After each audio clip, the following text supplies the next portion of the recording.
I appreciated throughout this week talking about how to deal with our fears and acknowledging them, owning them, getting rid of them. And so the first two are almost self-explanatory. Getting rid of them seems a little more slippery through my fingers. And so I'm wondering, that's going to probably look different for each person, the tools that they use, their process, but could you flesh that a little bit more onto like getting rid of fears, maybe several menu options on what that could look like for someone with an open-ended, and it could look different depending on someone. Well, let's go down the whole how do I get rid of fear thing. And first off, you have to know that you have the fear. You have to locate the fear. Because if you don't know that it's there, if it's completely submerged, then it's impossible to get rid of it. The way you know that you have a fear is because you have negative feelings. Anything. You have anger, you have stress, you have, you get upset, you feel frustrated, all those things that are negative. That's there because you have a fear. If you didn't have fear, you wouldn't feel any of those negative things. All those negative things are attached to a fear. So the next time you get annoyed or feel unfairly treated or unappreciated or all of that negative stuff, you can stop and say, what's the fear that's driving that? And find that fear. And this is not easy to do. You have to be very honest with yourself. This is where the next step is of becoming authentic. Becoming authentic, you really have to know yourself, know who you are. Most of us struggle with that.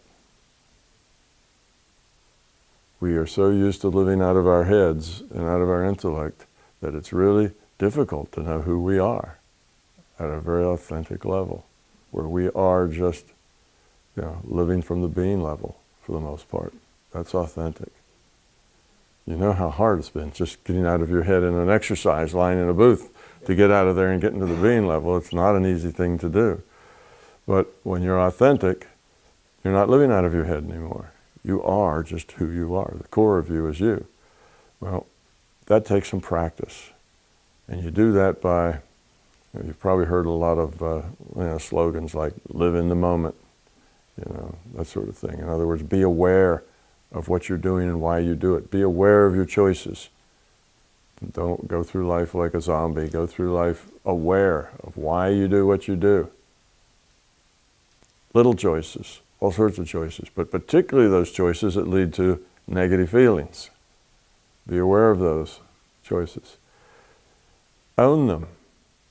You say, okay, I seem to have this problem of feeling inadequate.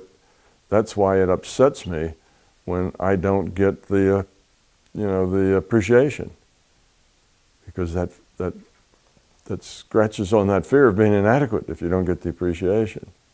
That's why I don't like criticism. Criticism upsets me because it resonates with that feeling of being inadequate. You see, so you go back and you find, okay, here's a fear of being inadequate. Makes me a little prickly to people who don't appreciate or don't seem to, or they find fault with you perhaps. Try to tell you that what you're doing is not right, and it upsets you. That's a fear of being inadequate. So now, why do you feel that way? And you, not necessary to say, oh, when I was 3 years old, something happened that made me feel inadequate. My mother came home and brought a toy for my brother and my sister, but I didn't get one. And I've been feeling inadequate ever since, you see. So it could be any little thing like that, but you find the fear and own it. Say, okay, I do feel inadequate. I just don't feel like I'm very good at it. I'll own that. You own that fear, it's yours. Once you own it, you have the ability to get rid of it. If you don't own it, you can't get rid of it.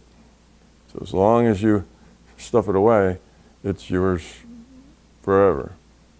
Own it, and then be authentic with it. Feel that inadequacy, and feel how it affects your choices. Get to know it in you. And if you think about all of the choices you make and have made in the past that have been made because of that fear, you will be really overwhelmed with the desire to get rid of it.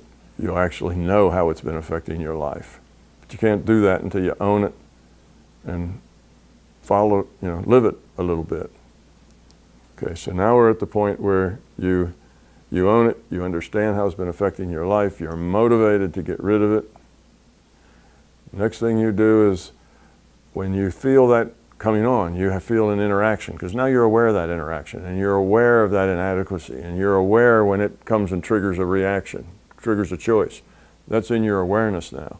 So when you feel that coming on, you just say, oh, that's my fear again. I don't want to go there. Let it go. Don't be angry. Don't be upset. It's okay. And go on, try to not go there. Well, that's kind of intellectual, but that will over time, if you're not just trying to push it away, but you're trying to get rid of it, that will over time make that fear come back less and less strong every time until eventually it's gone. Because when you're saying that, I don't want that fear, you're really using your intent to say, be gone. I'm not interested in playing this out anymore. Stop it. And that intent over time will make the fear go away. And tension changes future probability. And that intent will get weaker and weaker and weaker until it's gone. This may take a year.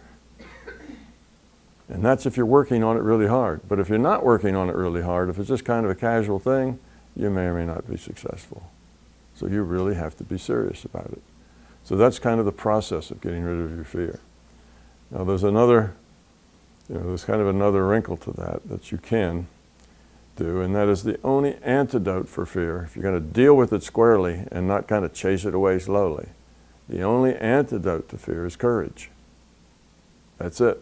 Nothing else gets rid of fear but courage. Just have to have the courage to not be frightened by that fear, to not have that fear. And what you do to have it, how you express that courage is that you tell your fear, give me your best shot. All right, I'm just me. I'm going to act the way I am. And let those chips fall where they may. I'm being me. I have the courage to live with my inadequacy. Well, once you have the courage to live with it, you've pulled the teeth out of it. It can't bite you. See, what you're afraid of is that it's going to cause dysfunction in your life by other people will see how inadequate you are and you're trying to cover that up. Well, if you just own it, all right, I'm inadequate.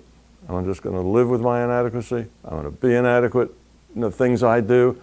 I'm just Mr. Inadequate. I accept that. That's my life, and I'll learn from it.